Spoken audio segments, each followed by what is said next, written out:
प्रत्येकाचा मुलगा नोकरीला लागावा, मोठ्या पदावरती जावा ही प्रत्येक वडिलांची आशा असती, अपेक्षा असती। हिंगोली जिल्ह्यामध्ये एका शेतकऱ्याचा मुलगा शिक्षक झाला आणि त्या आनंदामध्ये एका शेतकऱ्यानं संपूर्ण गावाला गाव जेवण दिलं। 1-2 दिवस नव्हे तर तब्बल 8 दिवस दररोज गावातील लोकांच्या जेवणाची सोय केली।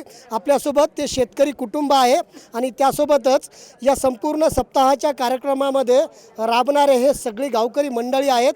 आपण गावातील नागरिकांशी चर्चा करूयात।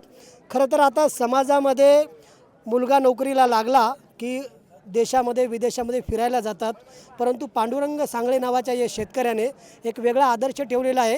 हा नेमका कार्यक्रम काय आहे आणि कसा आदर्श ठेवला आहे समाजापुढे? संकल्प असा आहे, त्यांनी त्यांच्या जीवनामध्ये अगदी वारकरी संप्रदायाचे ते पाईक आहेत, पूर्वीपासून वारकरी संप्रदायाची सेवा करतात आणि त्यांच्या मनामध्ये एक इच्छा होती की माझ्या जीवनामध्ये जर एखादा माझा संकल्प पूर्ण झाला तर हा धार्मिक कार्यक्रम मी करावा आणि या निमित्ताने त्यांनी आजचा हा कार्यक्रम एवढा मोठा गावामध्ये घडून आणला।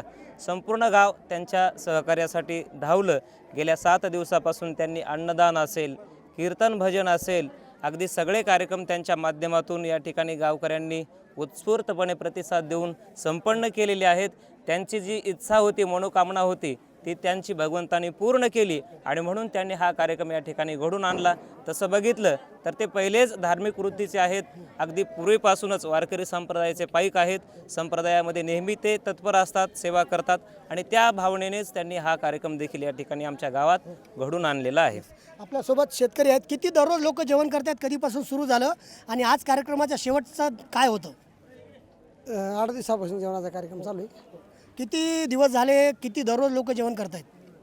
1700-1800 लोक जेवण करतात दररोज। आपल्यासोबत हरिभक्त पारायण तडसे महाराज आहेत। देशभर तुम्ही कीर्तन सेवा करतात, असं कधी घडले का? नाही, एक आश्चर्याची गोष्ट आहे, कारण इथे कोणत्याही प्रकारचा स्वार्थ नसताना बाकीचे लोक कार्यक्रम करत असतील, परंतु कोणता ना कोणता स्वार्थ असतो, राजकीय असते, कोणता तरी स्वार्थ असते, पण या ठिकाणी कोणताही स्वार्थ नाही। जो माणूस निष्काम वृत्तीने एवढा कार्यक्रम घडून आणतो हे एक जगातील आश्चर्य आहे।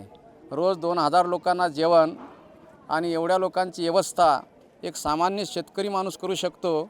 खरोखर पांडुरंगजी म्हणजे एक मला तर वाटते वा की मोठमोठ्या दानशूराच्या यादीत ज्यांचं नाव गणल्या जावं की आपण कर्णाचं नाव घेतो, अनेक लोकांचे इतिहास सांगतो की यज्ञ घडला, यज्ञ केला, पांडवांचा यज्ञ केला, परंतु पांडवांच्या यज्ञाप्रमाणेच याही ठिकाणी गोजेगावमध्ये एक पांडुरंगजी सांगळे नावाचे शेतकरी की ज्यांचा संकल्प सत्य आहे, सत्य संकल्पाचा दाता नारायण, अशा पद्धतीनं की ज्यांच्या कुटुंबात खरोखर एक साधं जीवन जगून हा एवढा मोठा कार्यक्रम त्यांनी घडून आणला। एक मला आश्चर्य वाटलं आणि एक हा फार मोठा संदेश आहे।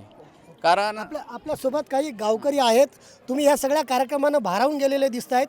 असा कार्यक्रम कधी झाला का आणि समाजाने यातून आदर्श काय घ्यायला पाहिजे? असा कार्यक्रम याच्या अगोदर कधी झाला नाही।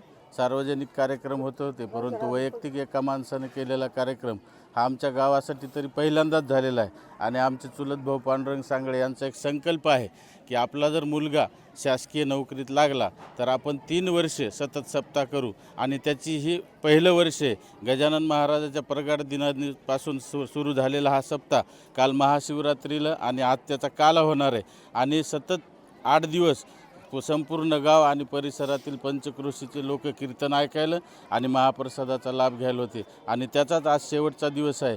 आणि आम्हालासुद्धा सर्वांना आनंद झालेला आहे की त्यांचा जो संकल्प आहे तो आज पूर्णत्वास गेलेला आहे। आणखी 2 वर्षे त्यांचा संकल्प बाकी आहे आणि या कार्यक्रमासाठी आमच्या गावातले परिसरातले सर्वांनीच तन मन धनानं सहकार्य केलं, त्याबद्दल आम्ही त्यांचे सुद्धा आभार व्यक्त करतो।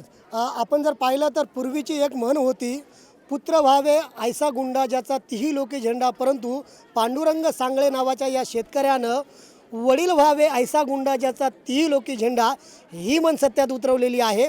पांडुरंग सांगळे या शेतकऱ्याचा प्रत्येकानं आदर्श घ्यावा, असंच काहीसं उदाहरण त्यांनी सगळ्या समाजापुढं ठेवलं आहे।